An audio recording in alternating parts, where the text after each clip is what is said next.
Just before I introduce our speaker, I just wanted to say what a pleasure it is for us to have Rom Harry with us today. Rom, who did so much over so many years to put Oxford on the map in terms of philosophy of science. Well, our speaker today, Professor Paul Hoyningen-Huene, where he's also the founding director of the Center for Philosophy and the Ethics of Science. He did his undergraduate studies in physics at the University of Munich, did postgraduate studies in physics at Imperial College in London, and did his PhD in theoretical physics at this university before replacing Paul Feyerabend as lecturer in the philosophy of science at the ETH in Zurich.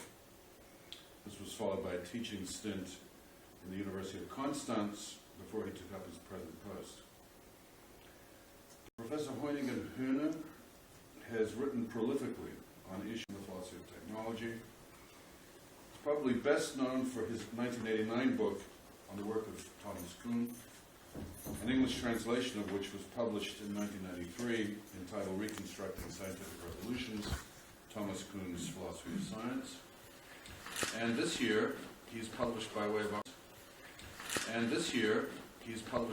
Oxford University Press, a book called Systematicity, the Nature of Science. I think I'm right in saying, Paul, this is the first time you've spoken to this seminar. It's a very great pleasure to have you. Thank you very much. Thank you very much. Thank you very much, Harvey. It's a great pleasure to be here. I was several times at the other place, I also took decades ago language classes, so that may be the reason that I commit this or that grammar mistake. So I'm happy to be here. And by the way, this realisms, this is not a grammar mistake, although it's uncommon. I really mean the plural. There's another way that end objection is a new term you find in the literature, also the term impasse objection. I changed the better terminology. But I better go now into the subject itself, and I hope it doesn't shock you that this talk has a structure. I'm a German professor of philosophy, so you probably wouldn't expect that. But I do have a structure, at least I announce a structure. Whether I keep to it is still a different story. So I first talk, then I present to you the dead-end objection, and then I discuss one objection to the dead-end objection. There are other objections, and I'm sure you'll come up with new objections to it in the discussion period, and then I'll give you some historical examples which should illustrate what's going on here, and then at the end I'll present a result. Okay, before I come to the attack positions, I rather speak about the positions I'm not going to attack. So these people who defend these positions, they can whatever want to do within the next 45 minutes, because I'm not directly talking to them.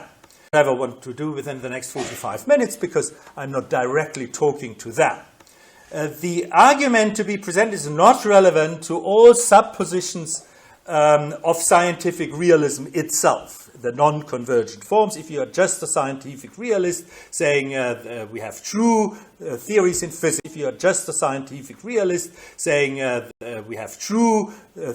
physics, then you are free from anything what I'm going to say. It does not concern this plain scientific realism, which states that our best material scientific theories are true with respect to the postulated theoretical entities and their properties. Well, I guess there aren't too many people in Oxford defending this point of view.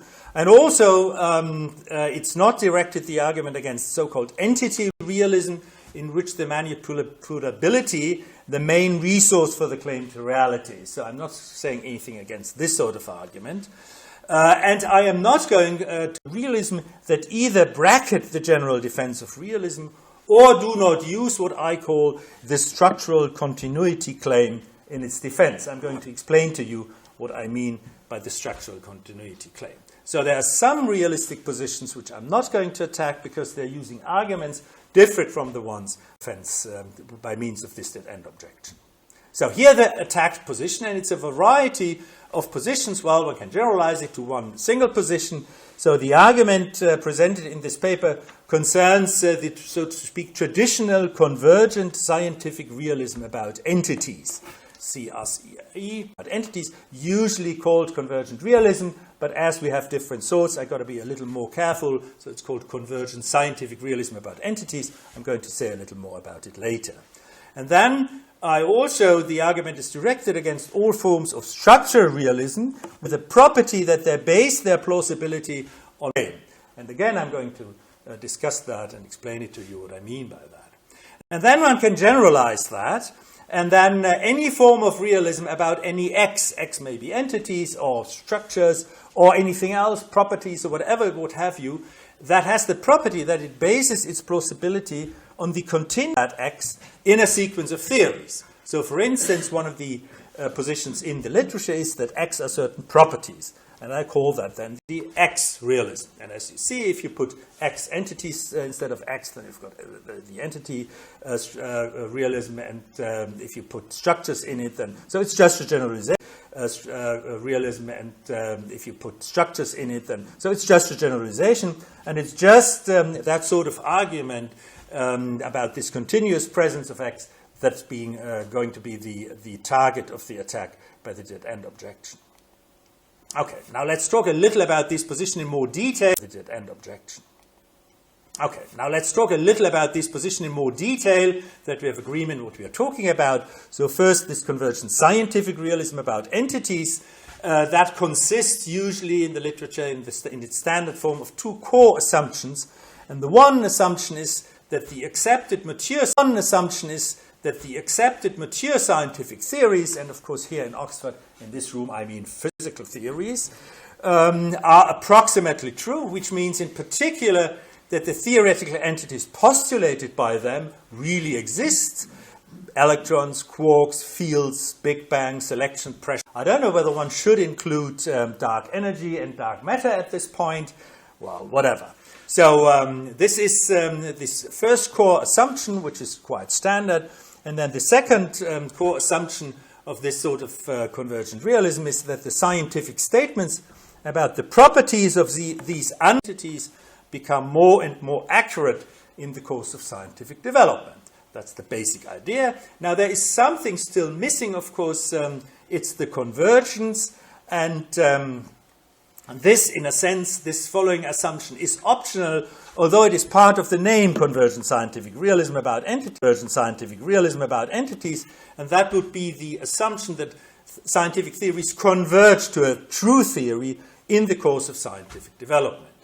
Now, this is, of course, a problematic assumption. If you look at it a little closer, if you look what convergence to a true theory might mean, what convergence to a true theory might mean, what you have to have in order to make such a statement. I mean, you have to have a space of all the theories, and at least at the limiting cases, which may not belong to the space. But I mean, all the theories that may not belong to the space. But I mean, all the theories that are approximately true got to be in this space, and you have to have a distance measure. And then you have, in order to claim convergence, you have a finite number of elements in a series, and you have perhaps 20 or 50 or 100 elements, and then you still claim convergence, I mean, for a mathematician. But anyway, so this is quite tricky. If you really work that out, if you claim that you have convergence, and then you have to tell what the true theory is, and there are, of course, all sorts of problems. At any rate, this assumption is problematic, so it is. I'm not in detail going to discuss these problems, because the argument to be assumption 3 is included. So if you are a careful realist, you'd say, well, I don't really know whether that converges, but it's enough, I can build my argument without this assumption 3, which is more careful, of course. All right. Now, this was the entity realism, these convergent forms of entity realism, and it's a well-known position, especially in this country, as it has been mainly developed here in the UK. Historically, it goes back to the early 20th century, as so much in current philosophy of science goes back to the early 20th century. Paul Feyerabend mentioned again and again and again that so many of these things were already known to the Einstein and Mach and Boltzmann and all these guys, and Duhem, who were active physicists and at the same time philosophers of physics. So the more recent discussion about structural realism clearly begins in 1989 with a well-known discussion about structural realism clearly begins in 1989 with a well-known, well-cited paper by John Worrell, Structural Realism, the Best of Both Worlds, question mark, but that's of course a rhetorical question mark. The answer is of course yes, sure. And structural realism is sophisticated insofar as it concedes a very common counter-argument against these entity people, this convergent realism about entities, namely this counter-argument denies the so-called entity continuity, entities through scientific revolutions. And therefore also, not only from the point of view of the anti-realist or non-realist or whoever that is, entities are not appropriate candidates for a realist interpretation of scientific theories. Also, the structural realists agree to that and say, but we have a substructures that are somewhat more continuous through historical change of theories than entities. And they say that's the real stuff, the real stuff in both senses. I mean, that's the real stuff of whose reality we are convinced. Structural realism comes in two variants. Holger Leary made an interesting, where he says that there is not really a defense of structural realism presented, but it's a straightforward application to physics. You just take the structures and apply it, and you don't defend your realism. You just start doing it, and then you hope that it's going to be convincing. I mean, there are many variants and many technical problems, and I'm not of my story. This is not further considered in this paper, as there is no argument for the realism, and what I'm going to do is I am attacking an argument, and as this argument is absent, I don't have an enemy here. Is that really right as a characterization of French and Lederman? I mean, my sense of Lederman 1998, for example, I'm just doing it right. Okay, yes, I'm afraid, but you must address that to Holger Leary. I'm just taking up the name. Whether the name is appropriate or not, I'm not going to defend that. I'm not going to be crucified for that. It's just one point that the question is whether you have the argument, and the argument of the Worrell type approach is what comes next. That's the defense of structural realism, mainly by the structural continuity claim. And I'm not a specialist really on structural realism, so I don't really know all the papers. I know some of it. And the structural continuity claim, that's a name by Johannes Fotzis. And he said, continuity claim, that's a name by Johannes Fotzis. And he says this is really what is the basis of this Worrell type of approach to structural realism. And the idea is probably well known to most of you, that the later theories incorporate the mathematical structure of earlier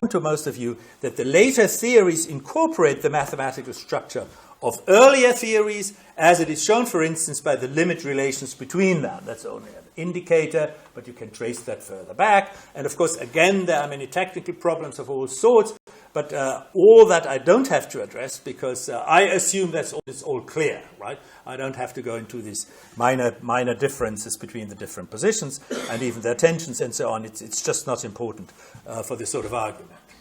That the idea is that there is a historically stable structural core, as it is sometimes then called, in physical theories, and that because of its depicted as reflecting reality structures. So we are not the entities as something we reach in time by physics, but we reach something as a structure, whatever that is, in detail. And of course, there's much controversy about these structures. But again, I don't have to touch that even.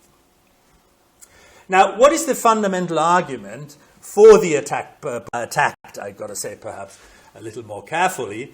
And the basic idea is it's an intuition that says what is stable through progressive scientific development qualifies as candidate for being real. That's the basic idea. Something that comes and goes, of course, loses its purported reality, but comes and goes, of course, loses its purported reality, but those things that are really stable through the progressive scientific development, especially through scientific revolutions, then you say, why do these things survive through a scientific revolution? Well, because they're really there, and of course that is then represented scientific revolution. Well, because they're really there, and of course that is then represented in these successive stages of scientific theories. That's the basic idea.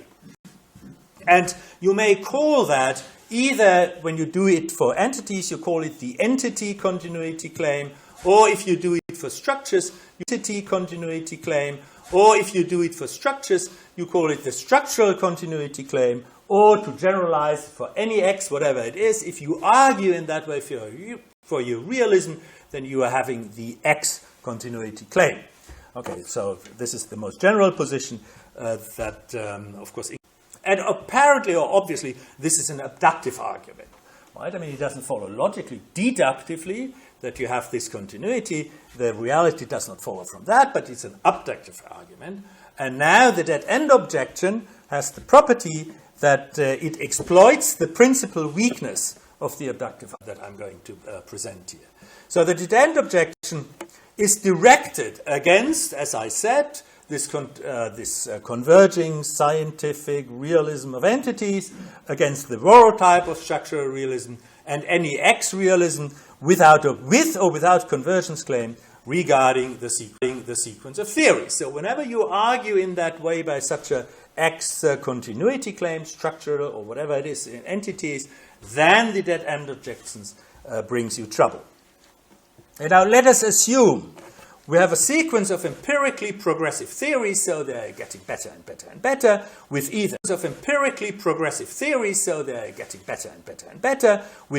entity continuity or structural continuity or X continuity be given. We just assume we have such a series of theories. Then the things that survive the historical change, especially scientific revolutions, are then the candidates for the realist interpretation. That's the pattern of that argument that these different realist positions present us, be it entities or structures or X's. Now imagine the following. Imagine that the respective continuity in the sequence of theories is due to its convergence to a certain limit theory, right? So many scientific realists would say, well, I don't want to claim that, but if someone can show it that there is a limit theory, wonderful. Then this is looked at in detail, but it's certainly logical possible to say, well, it may be that the series of theories converges to some sort of limit. I call it the limit theory, in spite of the difficulties mentioned regarding the convergence of theories, but it's logically not inconsistent, and you may say, okay, in the very best case we have resolved all these problems, so I didn't postulate it, but I'm just saying, well, there may be a limit, okay?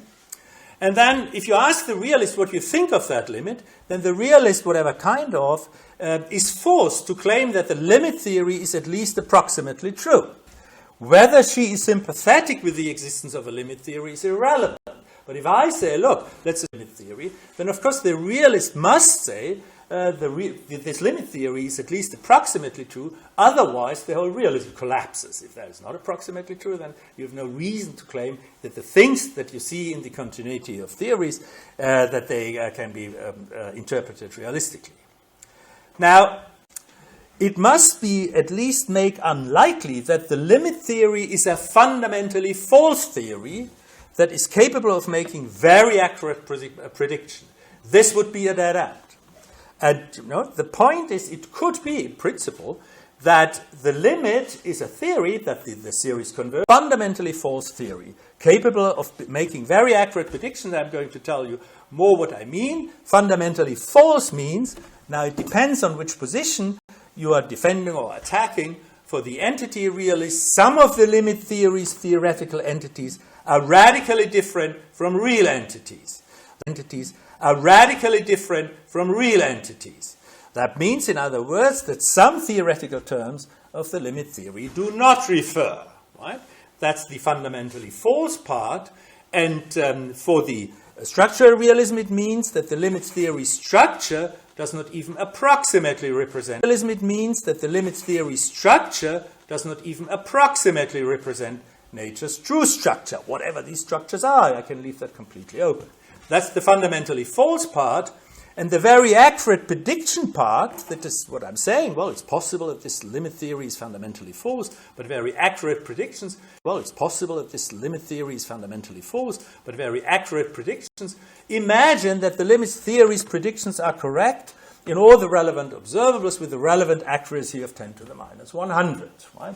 That's fairly accurate according to today's standard, and this is the problem now. Now, up from this for the realists, it seems that the existence of this kind of limit theory, this sort of dead end cannot be excluded or made improbable.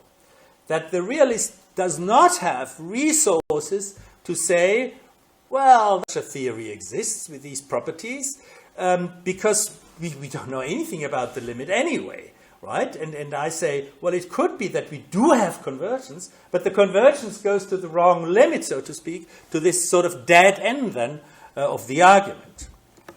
And in this case, if that is the case, if you make implausible, I have a positive argument for the non-existence of that, that the existence of continuity in the sequence of theories does not justify their realistic interpretation.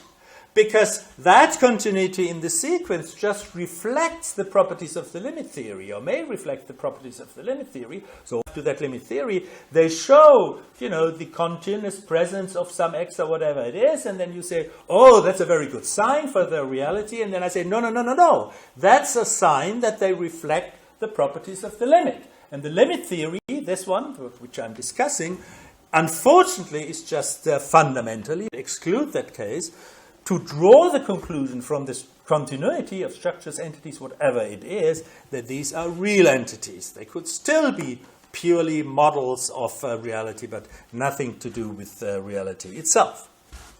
Okay, that's the basic argument. So the convergence, what I do in fact is right, but say convergence alone is not enough. It got to be the right limit. And the point is we've got to exclude the wrong limit, otherwise we are not allowed to interpret that convergence in terms of any form of realism. All right. So the next step would be, of course, to have an objection. There are some objections, of course, to this.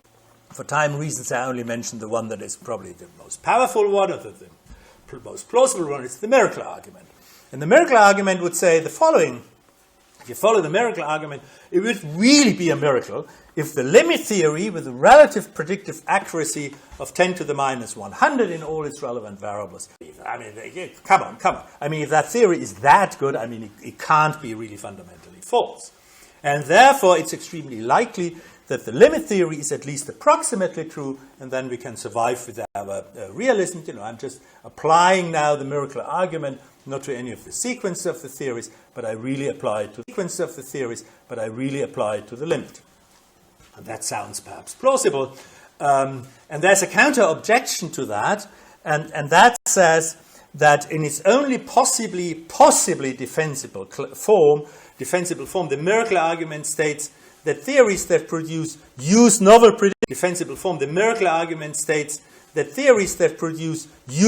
predictions may be interpreted realistically. I mean, there are even arguments against the miracle argument in that form, but if any form is defensible of a miracle argument, it's this one. It's not enough that a theory is very successful, but in the standard form, it's not enough that a theory is very successful, but in the standard form that the realists also use it is that if a theory is successful in the sense that it produces use novel predictions, then it may be interpreted realistically. Use novel predictions are predictions that are data that were not used, so that were not used in the construction. So you have a theory, you construct it on the basis of certain data, and then the theory makes novel predictions, really not only new, but really novel predictions about phenomena of a different quality, which the data were not used in the theory, and then you say, well, that is very implausible, that a theory that is fundamental, and therefore that's the argument for realism. Now, the point is simply, and we do not know whether the limit theory produces use novel predictions. I mean, we don't know anything about it. It's just an open question what properties it has, and therefore we cannot really use the miracle argument theory. Nothing of that sort therefore follows from its properties. And therefore, unfortunately, or fortunately, or whatever, the miracle argument does not help to establish that the limit theory is at least approximately true. It does not eliminate the dead end objection. Okay, so far the abstract case, end objection. Okay, so far the abstract case. And now you may say, depending where you are in philosophy of science, you may say, yes, these are these, abstract ideas of philosophers, logical games and blah, blah, and yes, logically it's not excluded, but who will believe you? It's very implausible. Yes, logically it's not excluded, but who will believe you? It's very implausible. And all that sort of stuff. Or you may say, well, that's wonderful, it's logical. Anyway, but the point is, there is more meat at this bone. I wonder whether that's an English expression, is it? Okay, all right, at least it's understandable, I guess. So I present to you some historical examples in which you see that this is not just the logical fantasy or the running very hot of the brain of a logically minded philosopher, but that really has something to do with the reality of the sciences. And I must admit immediately that the following examples are not of the dead-end objections. If you really look very carefully, they're slightly off that mark, but they are pretty near to it. So I'm aware of that. We can discuss it, of course. But they're very good. They only show the general danger of deriving from the stability of some entity in the course of history the apparent danger, and that happened again and again in the history of science, and I'll give you a few examples of that. These examples exhibit the same fallacy as the derivation of X realism from the stability of X in the course of history. That is the pattern of the argument. You say, oh, things that change can't be really real. They're the right candidates. That's the sort of thinking. That's, of course, not stupid thinking. It's adaptive thinking, and it's wonderful, but it can be false, right? I mean, adaptive arguments are very, very risky. And I give you 3 examples. And with increasing accuracy, the first example is rather vague, and you all probably quickly, the representation of this example is not very specific. It's not a very strong case then, but certainly one that gives you room for thought that you think, oops, yeah, there's something in it, and that's the development of classical physics from 1740 roughly until 1890. That's 150 years, and around 1740, Newton's theory was finally accepted, because the first 50 years were really controversial discussions, and the best physicists of the times, Leibniz and Hooke, for instance, criticized it severely. They said that's not a good theory, what Newton is doing here. But finally, around 1740, it was accepted. And then for the next 150 years, classical physics was extremely successful, as you all know, extending its scope and its accuracy tremendously. I mean, it's one of the most biggest success stories in the history of mankind in terms of thinking. It was therefore seen, because it was so successful in terms of thinking. It was therefore seen, because it was so successful by many physicists, as the final theory of physics. And you have an indication here, for instance, what Kant tried in his critical philosophy. He tried to supply a prioristic foundations of classical physics, which is just a sign, a prioristic foundations of classical physics, which is just a sign, 100 years after Newton, he wrote, and he tried this transcendental deduction, whatever that is, of the classical physics, because he thought this is the final word, and it should be possible to give it the empirical foundations. So the idea was, this is the final thing, and we've got to find a better argument for that, because the final truth should be somehow, establishable by different means. Look what string theorists today do. They also, in a sense, say, yeah, we don't have empirical data, but we produce some good arguments for string theory.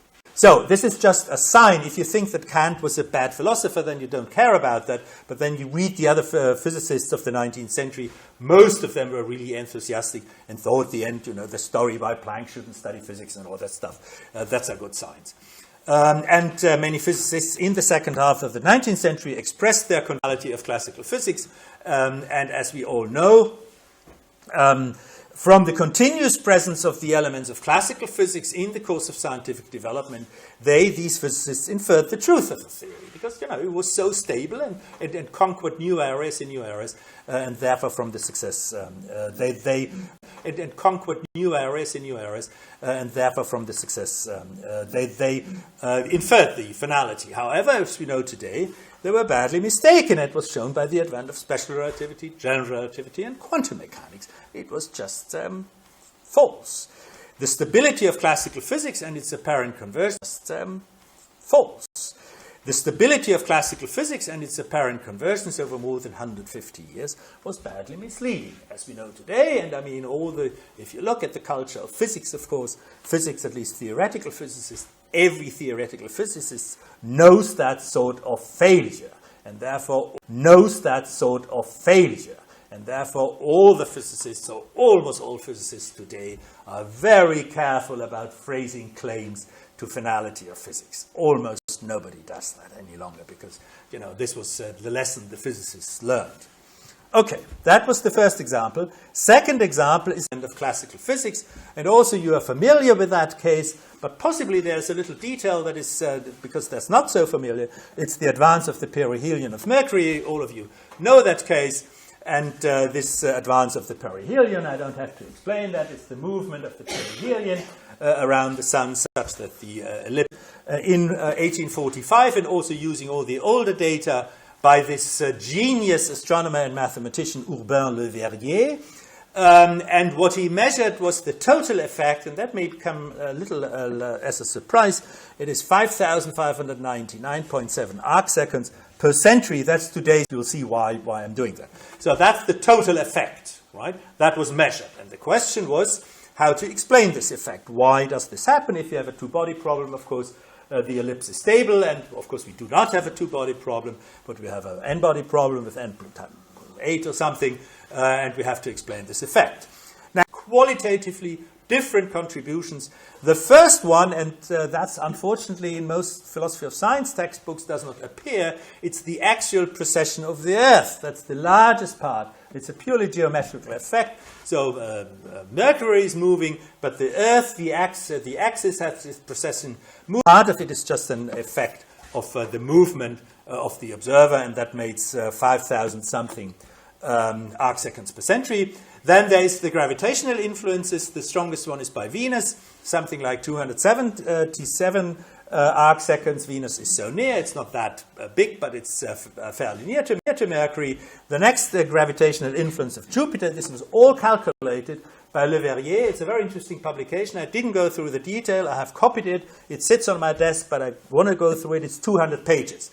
This thing one usually knows is just a note. It's just a letter where he announces it, but you can download the original contribution. It's just a letter where he announces it, but you can download the original contribution from the internet. I don't know how bad the math is and his representation of classical physics, but I'm going to go through it. So Jupiter is the next thing contributing to the effect, 153 degrees arc seconds. Then the Earth has 153 degrees arc seconds. Then the Earth has 90 arc seconds.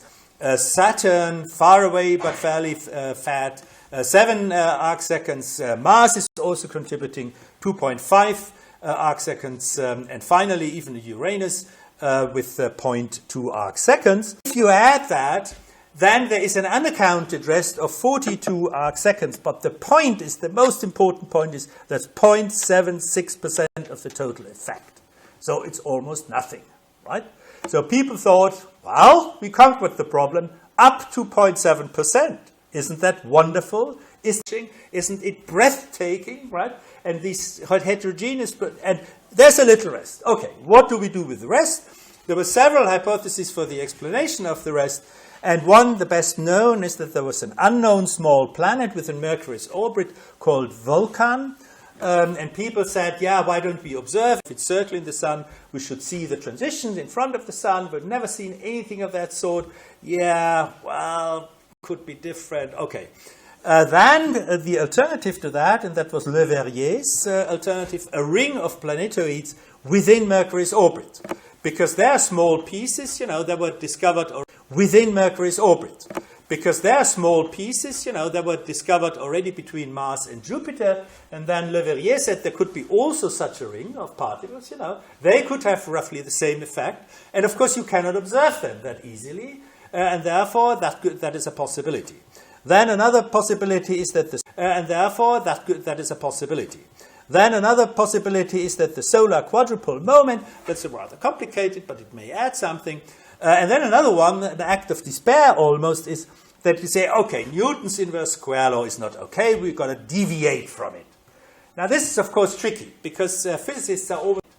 Now this is of course tricky, because physicists are always extremely reluctant, if you have a strange effect, to change the law and not putting in the boundary condition. The normal thing is always put it in the boundary conditions. Why?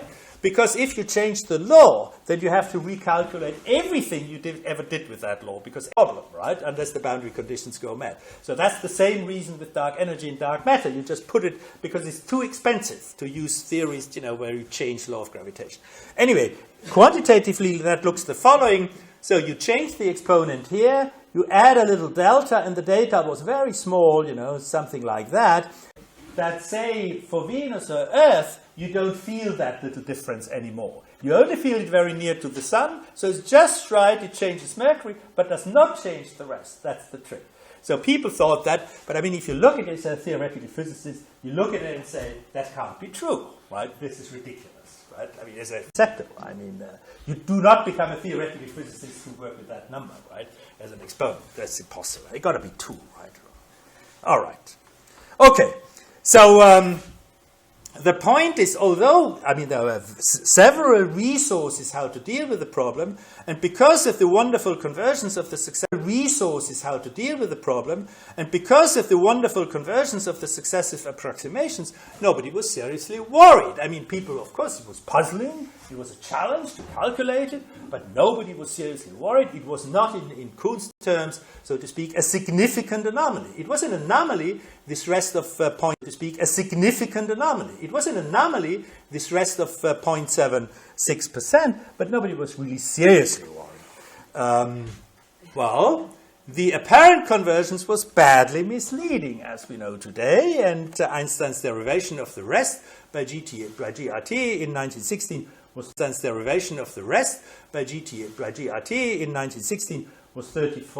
43 arc seconds, and this is, of course, extremely interesting. This is one of these cases I always tell my students, that from the point of view of classical physics, this number, the precise number, classical physics, this number, the precise number, is not very interesting. It could have been 41 or 39 or 45 from the point of view of classical physics. You say, yes, it's a small derivation, something is missing, but it's not very important. But that number becomes extremely important once you have an alternative theory that just reproduces the number. Then you say, bingo, because then this becomes strong confirmation for that sort of theory. So the relevance of data is really theory dependent. In that particular, this is a particularly nice and clear case. But what we see here, that is, of course, everyone, and we will conquer this little tiny rest. It's a complicated calculation. It's 200 pages just to calculate that, and for that rest, we'll find something within the framework of classical physics. Wrong expectation, right? Don't believe the continuity. Don't believe the apparent convergence. Okay? It concerns infectious diseases. Infectious diseases are an extremely interesting subject. And I use this example of infectious diseases now in several different philosophical contexts, and I also use it here then. And I start the story of infectious diseases in the 1870s of the course. In the course of infectious diseases emerged, it was the so-called, what is today called the bacteriological paradigm, established by Louis Pasteur in Paris and Robert Koch in Berlin. And this was the beginning of a wonderful, and continuing until today. And the theory, really absolutely revolutionary at that time, was that infectious diseases are caused by living microorganisms. This is absolutely new. I followed up the theories of infectious diseases to antiquity. This is something, and they had several terms for that. They were unspecific, so they were called organized ferments, germs, microbes, bacteria, viruses. So if you read the literature of the time, viruses is very unspecifically used. It has a different meaning at that time. It's just, these living microorganisms. This is it. 30 years of bacteriological research, absolutely breathtaking. Every year, several new causes of infectious diseases were identified.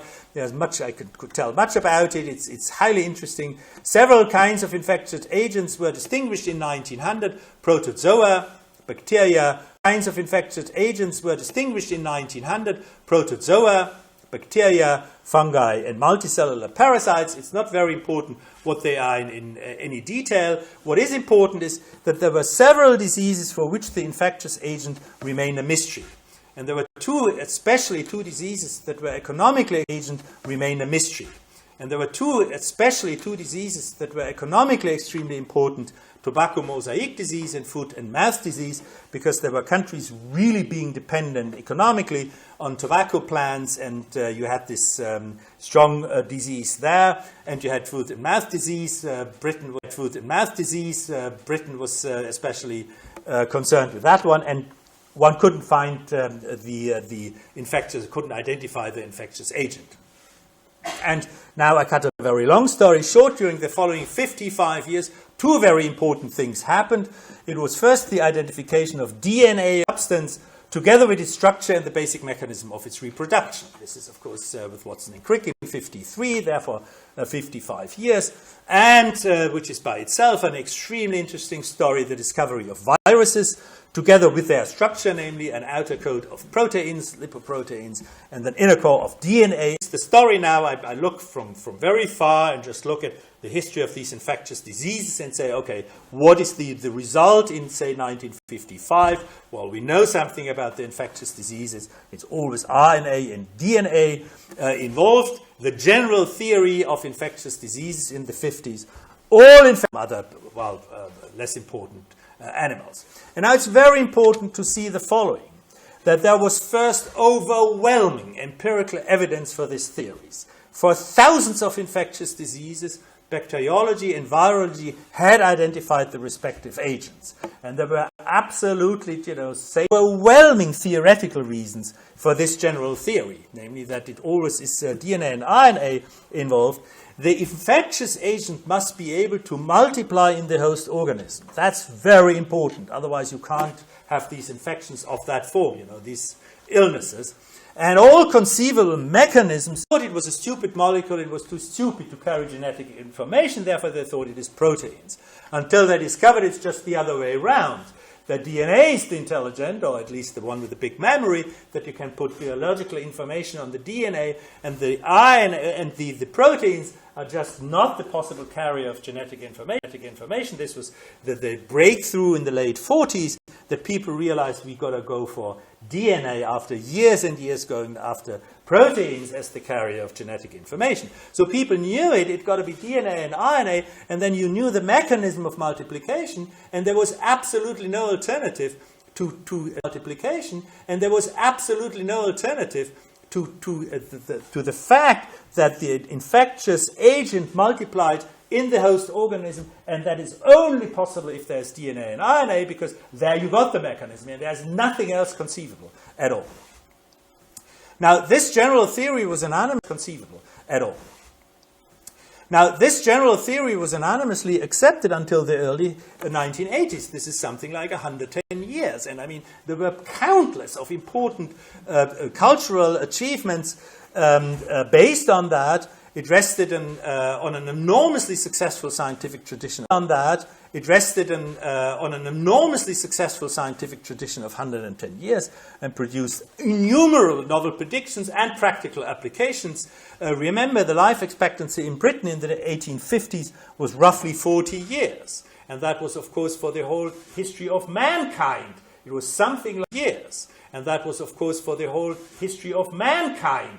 It was something like 35, 40 years, and the main death, most important cause of death was acute and infectious diseases. So what happened with this particular paradigm, I mean, it has changed mankind forever, probably.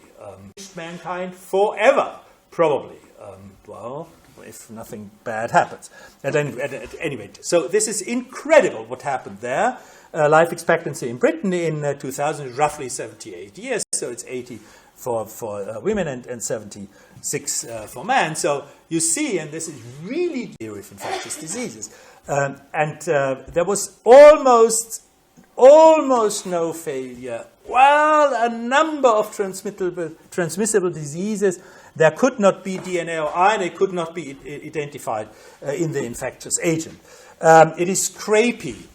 that affects sheep and 32 again in Britain, because sheep and goats are very important in this country, more important than in others. And there's this funny where these sheep and goats behave strangely, start running and doing strange things. It was called scrapie, first described in 1732. Then there was the Creutzfeldt-Jakob disease at AD, first described in 1920. Very few cases, so people thought there's something strange going on.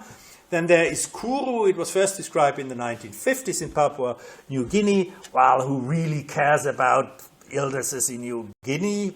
Well. And there was, but that was only later, bovine spongiform. And there was, but that was only later, bovine spongiform encephalopathy, BSA, mad cow disease. And that was discovered in 1984. Of course, that was an important illness.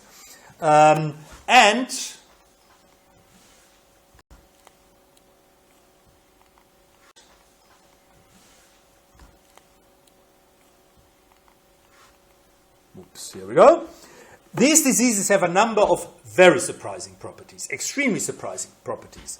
For instance, in affected organisms, there is no reaction by the immune system. The immune system just doesn't react. You infect the organism, no reaction by the immune system. The immune system doesn't see it. So it's very strange. The infectious agent is resistant to many procedures that would inactivate bacteria or viruses. So all the normal stuff you do with sterilization, blah, blah, doesn't work with them. And there is a for physicians, a very strange inherited, sporadic, and infectious form of the disease, which you do not find usually in diseases. Either they are one of them, they're inherited, or they are sporadic and coming up spontaneously, or perhaps two things working together. But the three forms, that was completely ununderstandable. And the normal thing that people did in these is called a slow virus. It was very slow, but on the other hand, it had a very funny property that when you infect an organism, then until the illness shows up, it's a very well-defined time. So it's perhaps 70 days, 72 days, plus minus 1 day. And then it's a very well-defined, because you don't know that from bacterial diseases, and also not from viral disease. I mean, there's much more spreading around. So it's very strange, and people thought it got to be a slow virus. So this is one of the participants. At first, the logical conclusion, I mean, he's not a logician, but of course, it's an abductive argument. The logic, the very, very bad, be a virus. And so, no, doesn't like me today. All right. There we go. Now, as you probably know, in 1982, Stanley Prusiner published an article putting forward the hypothesis that the infectious agent of scrape just wasn't there. Instead, it was a specific protein baptized a prion, as he's called it. And the idea, the theoretical idea behind it was that the prion protein was supposed to have two different forms, one normal and one disease-causing, and then that the multiplication mechanism was that the disease-causing form stimulate molecules with a normal form to convert into the disease-causing form. That's a completely novel multiplication mechanism. It's a sort of catalytic reaction, right? The bad form is a catalyst of catalytic reaction, right? The bad form is a catalyst for the wrong form, for the good form to convert into the bad form. So it's a completely different, not thought of multiplication mechanism that can explain why this happens when you infect an organism with it, that then it multiplies there. Initially, there was massive opposition against Prusiner's hypothesis. It's really, I remember that. I read papers that at that time in the 80s, and people, just shook their head. I mean, it's just impossible. Can't believe it. Prusiner's awarded the Nobel Prize. But as far as I followed the story up, I mean, it seems to be just right. There are still some things unknown, but nobody has claimed, so far as I know in recent times, that there is DNA or RNA involved. It just isn't, and there is something really new. What's the consequence? Let's see. Oh, yes, we do have a result. Now, the point is also in that story that we have a long continuity and people extrapolated. We, in principle, know everything about infectious diseases. Nobody thought of the possibility that there might be a certain pocket of diseases that are completely different in the mechanism. And of course, convergence and the continuity that made people think so, and it was wrong.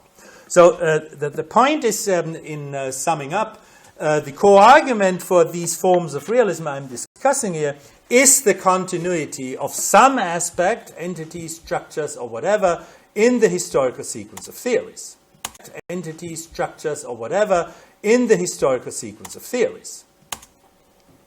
However, the dead-end objection states that this continuity could be produced by a fundamentally false but empirically very accurate limit theory. That's, so to speak, the literal case, and the cases I presented to you, especially the last limit theory. That's, so to speak, the literal case, and the cases I presented to you, especially the last one, is, of course, not quite of that sort. And I tell you that this is not a fantasy, but it's a real possibility, as shown by the three related examples, and therefore the continuity of some aspect in the historical sequence of theories is not a reliable sign of its being ultimate.